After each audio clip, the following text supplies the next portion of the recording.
Hi everyone! Hello guys and girls! Happy New Year sa inyong lahat! Kumusta na kayo? Yung iba baka nasa bahay lang, yung iba naman work from home, yung iba naman ay naka-duty.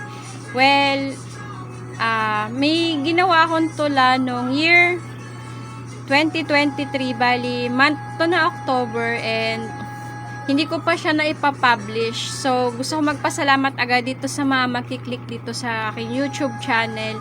Mapapanood nyo siya ng buo dito. So naisulat ko na siya no October 2023. Ngayon ko pa lang siya ipopost. So, naisip ko nung binasa ko to ulit is very applicable siya ngayong Year of the Dragon. So, let's start. Babasahin na natin siya. Ang title ng aking sinulat ay Paano Magbabago by Tomiko De Santos. Una muna, magpasalamat ka sa Diyos na gumising ka pa ngayong umaga. Paano nga naman magbabago kung hindi mo babaguhin?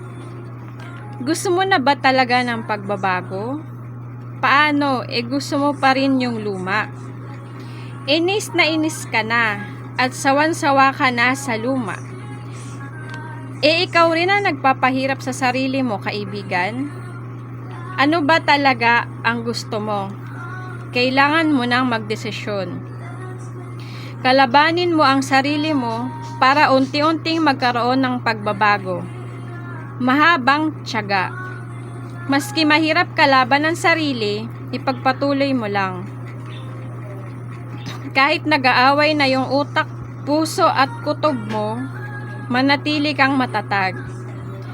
Habaan mo pa ang pasensya mo at lalim ng pag-iisip.